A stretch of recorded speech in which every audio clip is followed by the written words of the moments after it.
Okay, നമസ്കാരം. പുതിയൊരു വീഡിയോയിലേക്ക് സ്വാഗതം. ഇന്നലെ നമ്മൾ 30 വരെയുള്ള ചോദ്യങ്ങൾ ഡിസ്കസ് ചെയ്തു. 30ാമത്തെ ചോദ്യമാണ് ഇവിടെ കിടക്കുന്നത്. ഇന്ന് 31 മുതലുള്ള ചോദ്യങ്ങളാണ് നമ്മൾ ഡിസ്കസ് ചെയ്യുന്നത്. 31 മുതൽ 45 വരെയുള്ള ചോദ്യങ്ങൾ. ആദ്യം നമുക്ക് 31ാമത്തെ ചോദ്യത്തിലേക്ക് നോക്കാം. പ്രായോഗിക തത്വങ്ങളിൽ അധിഷ്ഠിതമായി. 30ാമത്തെ ചോദ്യം നമ്മൾ ഇന്നലെ ഡിസ്കസ് ചെയ്തതാണ്. 31ാമത്തെ ചോദ്യം പ്രായോഗിക തത്വങ്ങളിൽ അധിഷ്ഠിതമാണ്. ഇത് ഈഗോ, സൂപ്പർ ഈഗോ ഇതൊന്നുമല്ല.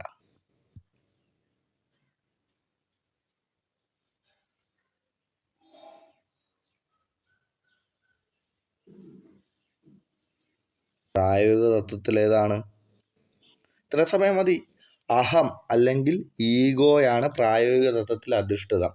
ഇല്ലേ, നമ്മൾ പഠിച്ച് ഇത് ഈഗോ സൂപ്പർ ഈഗോ എന്ന് തിരിച്ചിട്ടുണ്ട്. അതിനകത്ത് ഇതിൻ്റെ ഡ്യൂട്ടി എന്താണ്, ഈഗോയുടെ ഡ്യൂട്ടി എന്താണ്? ഈഗോ അതായത് അഹം ഒരു കുതിരക്കാരനെ പോലെ പ്രവർത്തിക്കുന്നതാണ് അഹം. പിന്നെ ഏതാണ്? പിന്നെ സൂപ്പർ ഈഗോയുടെ ഡ്യൂട്ടി ഉണ്ട്. ഇതൊക്കെ ആരുമായിട്ടാണ് ബന്ധപ്പെട്ടിരിക്കുന്നത്? സിഗ്മണ്ട് ഫ്രോയിഡുമായിട്ടാണ് ഇതെല്ലാം ബന്ധപ്പെട്ടിരിക്കുന്നത്. ആ കാര്യങ്ങളെല്ലാം പഠിച്ചാണ്. അപ്പോൾ സിഗ്മണ്ട് ഫ്രോയിഡുമായിട്ടുള്ള ബന്ധപ്പെട്ട ആ കാര്യങ്ങൾ കൂടുതലായിട്ട് പഠിക്കുക. ഓക്കെ, ഇനി 32ാമത്തെ ചോദ്യം. സമയം കളയുന്നതാണ്. 32ാമത്തെ ചോദ്യത്തിലേക്ക് കടക്കാം. 32. ഓർമ്മയുടെ ഘടകങ്ങളിൽ പെടാത്തതേത്? പഠനം, നിലനിർത്തൽ, വ്യാപനം, പുനഃസ്മരണ. പഠനം, നിലനിർത്തൽ, വ്യാപനം, പുനഃസ്മരണ. ഓർമ്മയുടെ ഘടകങ്ങളിൽ പെടാത്തത്.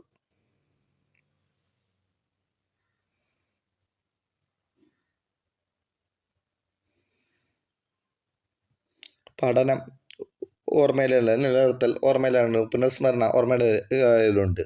അപ്പം ഏതാ വരാത്തതല്ലേ ചോദ്യം. അപ്പം പഠനം വരും, നിലനിർത്തൽ വരും, പുനഃസ്മരണ വരും. അപ്പം വരാത്തത് ഏതാ? വ്യാപനം. ഉത്തരം സി ആണ്. ഉത്തരം സി. അടുത്ത 33ാമത്തെ ചോദ്യത്തിലേക്ക് കടക്കാൻ വലിച്ചു നീട്ടുന്നില്ല. 33. ഓക്കെ, 33ാമത്തെ കുതിരയെ വെള്ളത്തിനടുത്തേക്ക് നയിക്കാൻ അല്ലാതെ വെള്ളം കുടിപ്പിക്കാനാവില്ല. ഈ ചൊല്ല് പഠനവുമായി ബന്ധപ്പെട്ട ഏത് ഘടകമാണ്? പഠനശൈലി, പഠനസന്നദ്ധത, പഠനവക്രം, പഠന പീഠസ്ഥിതി. എനിക്ക് തോന്നുന്നു നമ്മൾ ചാപ്റ്റർ ബേസ് ക്വസ്റ്റ്യൻ ചെയ്തപ്പോൾ ഈ സെയിം ക്വസ്റ്റ്യൻ നമ്മൾ ചെയ്തിട്ടുണ്ട്. ഈ സെയിം പ്രീവിയസ് ക്വസ്റ്റ്യൻ നമ്മൾ ചെയ്തിട്ടുണ്ട്.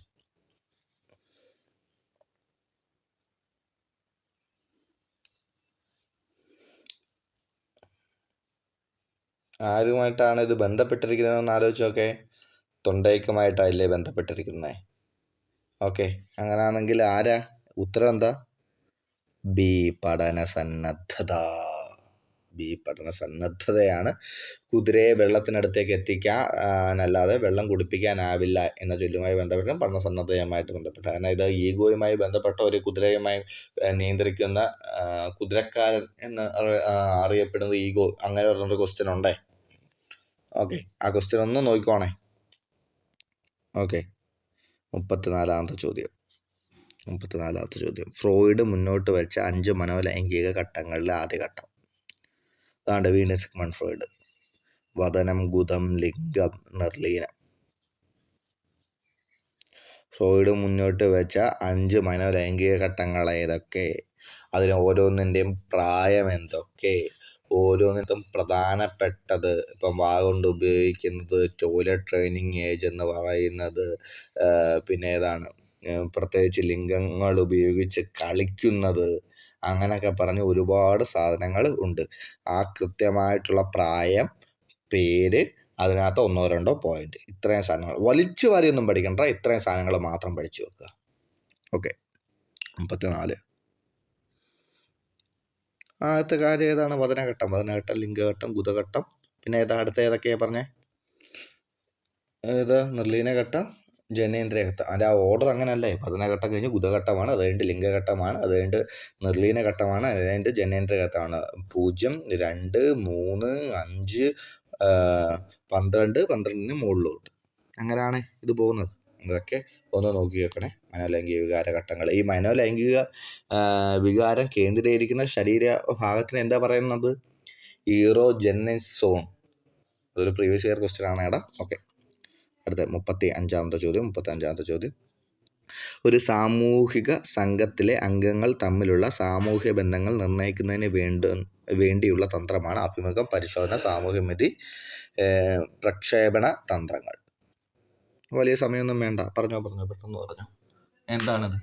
എന്താണ് എത്താൻ സമയം മതി. സാമൂഹ്യമിതി ആരുമായി ബന്ധപ്പെട്ടിരിക്കുന്നു?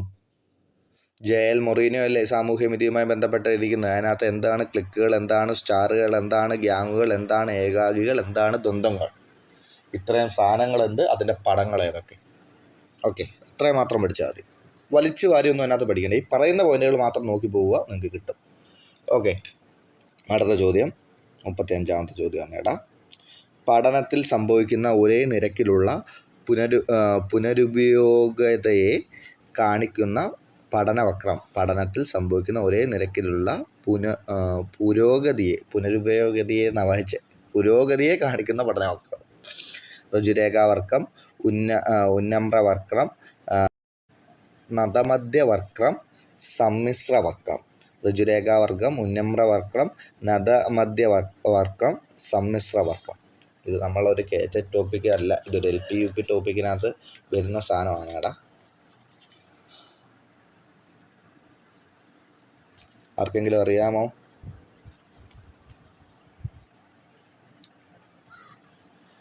ഓക്കെ, ഉത്തരം എന്താണെടാ?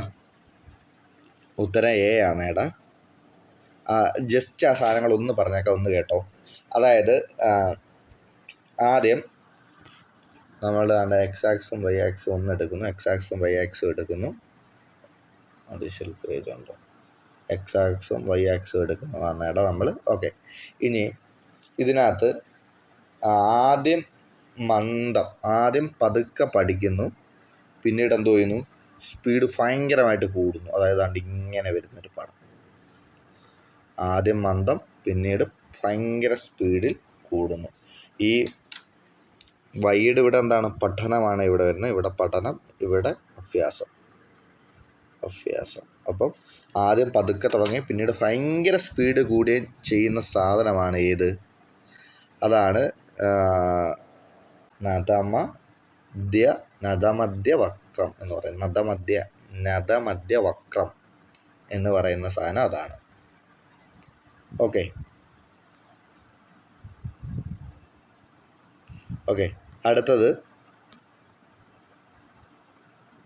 അടുത്തതെന്ന് പറഞ്ഞു കഴിഞ്ഞാൽ ആദ്യം ഭയങ്കര സ്പീഡായിരുന്നു, സ്പീഡിലങ്ങ് പോവും, പിന്നെ എന്തോയിരുന്നു, പതുക്കെ മന്ദമായി പോകുന്നു. ഇതാണ് ഉന്മധ്യവക്രം.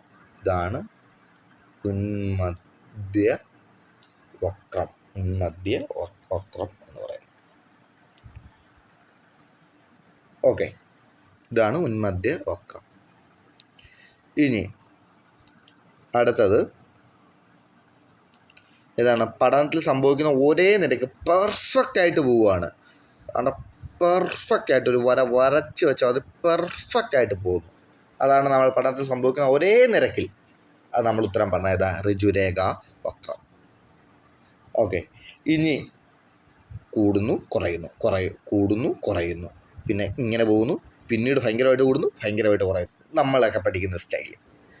ഈ സാധനം ഏതാണ്? ഇതാണ് സമ്മിശ്ര വക്രം. ഓക്കെ, ഇത്രയുമായെന്ന് വിശ്വസിക്കുന്നു, കിട്ടിയെന്ന് വിശ്വസിക്കുന്നു. ഇത് പൊതുവെ LP-UPക്ക് ചോദിക്കുന്ന ഒരു ചോദ്യമാണ്. ഓക്കെ, അടുത്തത് 37ാമത്തെ ചോദ്യം. വ്യക്തിത്വത്തെ സ്വാധീനിക്കുന്ന മധ്യമ സവിശേഷത്തിൽ പെടുന്നതേത്? സ്വാർത്ഥത, മത്സരബുദ്ധി, വിധേയത്വം, ഇവയെല്ലാം. 27 ഉത്തരം D ആണ്. ഇവയെല്ലാമാണ്. അടുത്തത് 38ാമത്തെ ചോദ്യം. സംഘഘടക സിദ്ധാന്തത്തിൻ്റെ ഉപജ്ഞാതാവ്. സംഘഘടക സിദ്ധാന്തം. തൊണ്ടേക്ക്, തേഴ്സൺ, സ്പിയർമാൻ, ഗാഗ്നെ. സംഘഘടകം നമുക്ക് എല്ലാവർക്കും അറിയാവുന്നതാണ്. ഇത്ര സമയം മതി. ആരാ? തേഴ്സൺ ആണ് സംഘഘടക സിദ്ധാന്തത്തിൻ്റെ ആളാരാ? തേഴ്സൺ. ഓക്കെ, അടുത്ത 39ാമത്തെ ചോദ്യം. ഒരു വ്യക്തി തനിക്ക് എന്തെങ്കിലും ദോഷം ചെയ്യുന്നവരോട് പ്രതിരോധിക്കുന്നത്.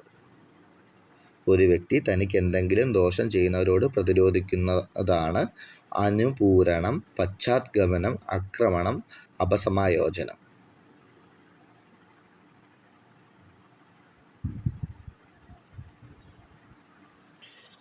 നിങ്ങളെ ആരെങ്കിലും ഇടിച്ചു കഴിഞ്ഞാൽ നിങ്ങൾ അനുപൂരണം ചെയ്യുമോ, അതോ പശ്ചാത്ഗമനം ചെയ്യുമോ, ആക്രമണം ചെയ്യുമോ, അപസമായോജനം ചെയ്യുമോ എന്ന്?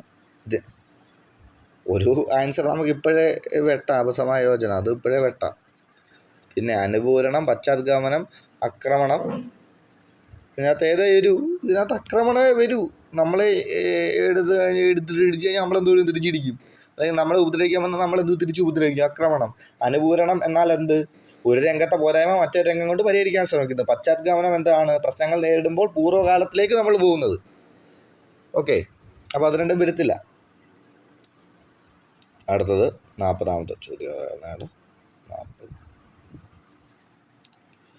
ഗണിതക്രിയകൾ ചെയ്യുന്നതിന് ഒരു കുട്ടിക്ക് അനുഭവപ്പെടുന്ന ബുദ്ധിമുട്ടാണ് ഡിസ്ഗ്രാഫിയ, ഡിസ്പ്രാക്സിയ, ഡിസ്കാൽക്കുലിയ, ഡിസ്ലെക്സിയ. പഠന വൈകല്യങ്ങൾ നോക്കുവാണേ